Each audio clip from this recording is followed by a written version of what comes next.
Meski di bawah asumsi pemerintah, Gubernur Bank Indonesia Peri Warjio menyebut target pertumbuhan 5,4% tetap dapat tercapai apabila stimulus fiskal APBN 2026 terrealisasi lebih cepat.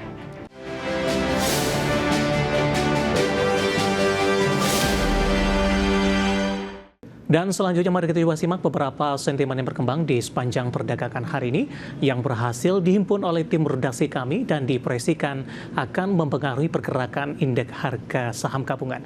Dan informasinya apa saja? Mari kita coba simak rangkumannya berikut ini. Dari dalam negeri, Bank Indonesia memperkirakan pertumbuhan ekonomi nasional di 2026 mencapai 5,33%. Sedikit di bawah asumsi makro pemerintah dalam APBN 2026 di 5,4%. Meski di bawah asumsi pemerintah, Gubernur Bank Indonesia Peri Warjio menyebut target pertumbuhan 5,4% tetap dapat tercapai apabila stimulus fiskal APBN 2026 terrealisasi lebih cepat. Untuk inflasi di 2026 diproyeksikan tetap terkendali 2,5 plus minus 1%. Nilai tukar rupiah diperkirakan di level 16.430 per dolar Amerika, hampir sama dengan proyeksi pemerintah di 2026 di kisaran 16.500 per dolar Amerika. Berbagai sumber IDX Channel.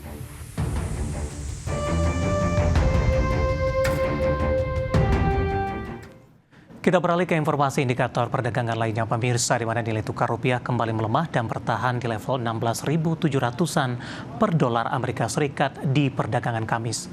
Dikutip data Tartia hingga Kamis siang tadi, rupiah melemah di 0,11% di level 16.719 per dolar Amerika, di mana sebelumnya rupiah dibuka melemah tipis di 0,09% di level 16.710 per dolar Amerika.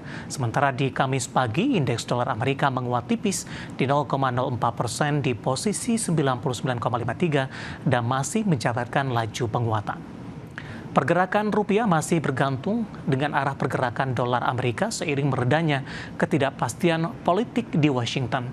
Diketahui Presiden Donald Trump di Rabu waktu setempat menandatangani undang-undang yang mengakhiri penutupan pemerintah terlama dalam sejarah Amerika, di mana langkah ini sedikit meredakan kekhawatiran pasar terkait perlambatan aktivitas ekonomi.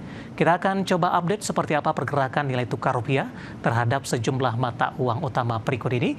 Dapat Anda saksikan grafis di layar televisi Anda pemirsa. Pergerakan nilai tukar rupiah terhadap dolar Amerika Serikat di Rp16.728, update jelang penutupan. Pasca penutupan di 16.715, melemah tipis di 0,08%. Kemudian terhadap euro di Rp19.369, pound sterling di Rp21.958, kemudian terhadap yen Jepang di Rp107,99. Dan seperti apa update terkini pergerakan harga sejumlah komoditas yang berhasil dihimpun oleh tim redaksi kami sampai dengan sore hari ini waktu Indonesia Barat. Dapat Anda saksikan grafis di layar televisi Anda pemirsa, di mana minyak WTI menguat di 0,02% di level 58,50 dolar Amerika per barrel. Nikel juga menguat di 0,15% di 15.026 dolar Amerika per metrik ton. Emas juga menguat tipis di 0,04% di 4.215 dolar Amerika per troy ounce. Sementara CPO menguat di 0,46% di level 4.124 ringgit Malaysia per tonnya. Dan pemirsa, topik pilihan dan juga informasi emiten pilihan akan kami hadirkan sesaat lagi. Kami akan segera kembali.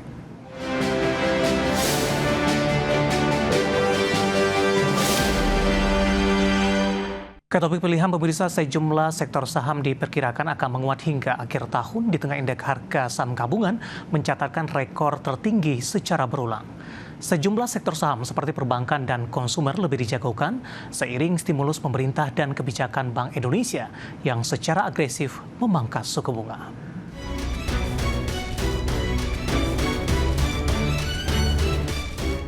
Berdasarkan data Bursa Efek Indonesia, indeks harga saham gabungan ditutup 0,21% di level 8.405,96 di sesi 1 Kamis. Dalam sepekan terakhir, IHSG menguat 0,83% dan secara year to date IHSG kokoh di zona hijau naik 18,73%.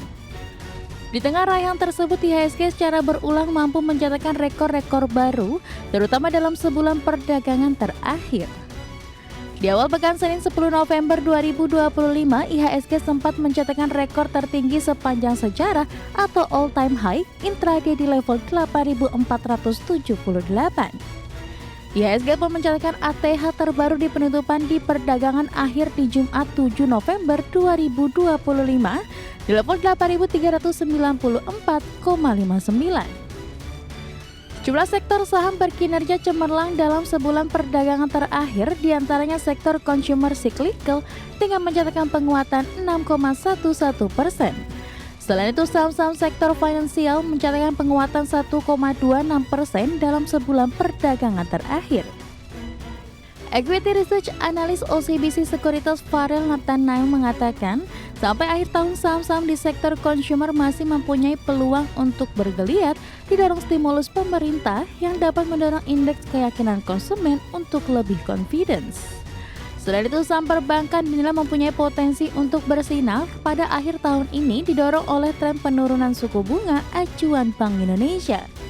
Di sisi lain, Head of Research Kiwom Sekuritas Indonesia Liza Camelia Suryanata mengatakan di Oktober 2025 sektor consumer dan basic materials memimpin pasar. Namun di sisa tahun ini akan ada potensi rotasi sektoral bergeser ke teknologi industrial dan properti. Di sisi lain, perhatian juga tertuju kepada big banks dan komoditas selektif bila harga mendukung. Berbagai sumber, IDX Channel. Kita beralih ke informasi emiten pemirsa, di mana PT Solusi Sinergi Digital TBK atau WiFi resmi menandatangani kerjasama komersial berskala penuh dengan OREX SI Inc. Di mana melalui kesepakatan ini, WiFi dan OREX SI Inc. resmi menghadirkan layanan internet termurah berbasis Open RAN pertama di dunia. Dikutip dari keterangan perseroan PT Solusi Sinergi Digital TBK atau WiFi, mengatakan melalui kesepakatan ini WiFi dan OREX SI Inc. resmi menghadirkan layanan internet murah bersinyal 5G Fixed Wireless Access di 1,4 GHz berbasis Open RAN pertama di dunia. WiFi berencana menugaskan hingga 4.800 stasiun basis kepada OREX SI yang merupakan perusahaan patungan Jepang antara NTT Docomo Inc. dan NEC Corporation untuk tahap awal implementasi di kuartal 1 2026. Sehingga layanan yang dinamakan Internet Rakyat ini mulai bisa diakses masyarakat pada tahun depan. Berdasarkan perjanjian, OREX SI akan menyediakan sistem Open RAN FWA 1,4 GHz komersial pertama di dunia sebagai penyedia utama end-to-end. Sistem ini menggunakan teknologi Open RAN dan 5G Core yang dikembangkan oleh NEC Corporation. Presiden Direktur PT Solusi Sinergi Digital TBK Yunda Marketatmo mengatakan, tujuan kerjasama ini memberikan akses internet berkecepatan tinggi dan terjangkau dengan konektivitas menyeluruh di Indonesia. Kemitraan ini mencerminkan komitmen perseroan dalam menjembatani kesenjangan digital dan mendorong pertumbuhan ekonomi digital Indonesia ke tingkat berikutnya. Secara paralel, WiFi melalui anak usahanya PT Telemedia Komunikasi Pratama telah menandatangani perjanjian dengan 26 distributor lokal sebagai bagian dari rencana go-to-market awal yang menargetkan wilayah di Region 1. Kerjasama ini dimulai saat penandatanganan perjanjian komprehensif pada Maret 2025. Setelah itu di November 2025, WiFi dan OREX SI Inc. menandatangani kesepakatan ekspor teknologi infrastruktur senilai $200 juta Amerika Serikat. Berbagai sumber, IDX Channel.